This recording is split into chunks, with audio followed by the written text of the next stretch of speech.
Now, Labor's handed down its weak as water interim supermarket review, refusing to take on board a suggestion from the Nats that would give the government the power to break up the big two, Coles and Woolies, if they transgressed. Here's the Treasurer and Assistant Minister for Competition earlier today. That there are much higher priorities when it comes to competition policy. That's not something that we have been exploring because we have found better, more effective ways to deal with some of the issues in our competition policy landscape. You had Peter Dutton out at the start of the year calling on Australians to boycott Woolworths, Australia's largest private sector employer. Peter Dutton may not care about the workers at large retail stores, but they're firmly in the minds of Labor. Oh, give me a break. It's about the workers now. Let's catch up with Nationals Senate Leader Bridget McKenzie, joining us live from Wodonga. Good to talk to you, Bridget. First up here, though, at least Labor's looking at doing a similar thing to what you've been proposing, that is increasing penalties on the major supermarkets if they price gouge either consumers or their suppliers.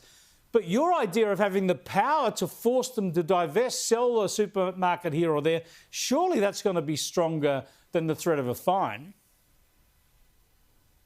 Yeah, absolutely, Chris. I mean, obviously we welcome Labor go slow towards some sort of real serious arrangement with the supermarkets. They're going to put a mandatory code of conduct in place, something we've been calling for over a year.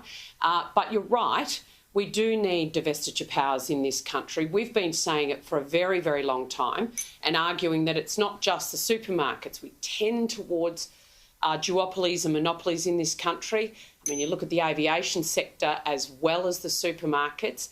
And at both ends of the supply chain, whether it's the producers and the smaller suppliers to the larger entity or the consumers at the other end, they're the ones that end up getting screwed when people get too big for their boots and these corporations end up misusing their market power. Now, not everyone does, but it's one of the risks of getting big is that you can sort of feel you can screw either ends of your supply chain. And that's the sort of thing we want to stop happening. And it's not just us. All the former chairs of the ACCC agree with us, as does the current one. She wants that in her toolkit in terms of delivering a better outcome for Australian consumers. So we hope that we can make the argument.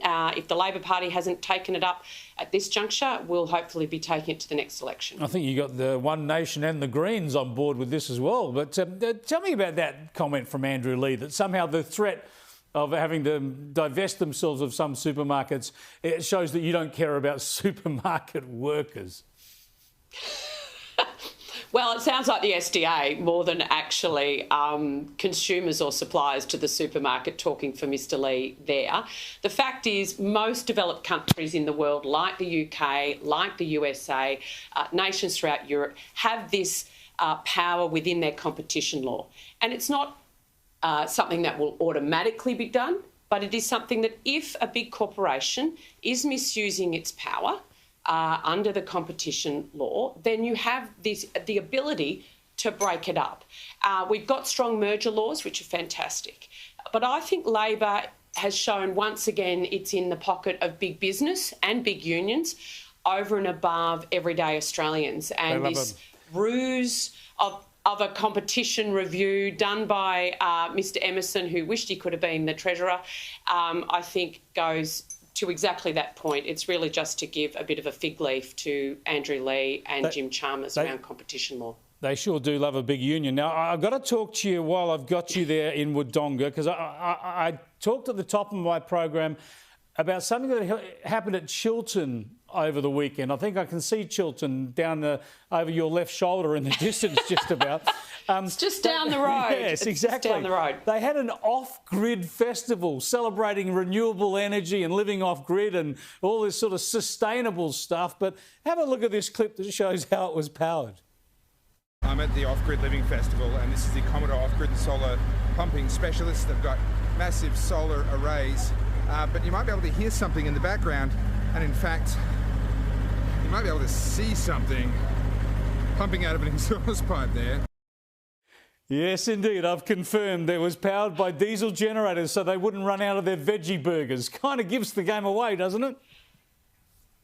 It really does, and this is what I wish everyday Australians would understand who want to do something about the planet, that you've got to have a credible path to get to net zero by 2050, and the trajectory that these bozos have got us on is a path to nowhere. It's a path to blackouts, deindustrialisation, job losses, you name it, and the trashing of property rights for those of us that live out in the regions.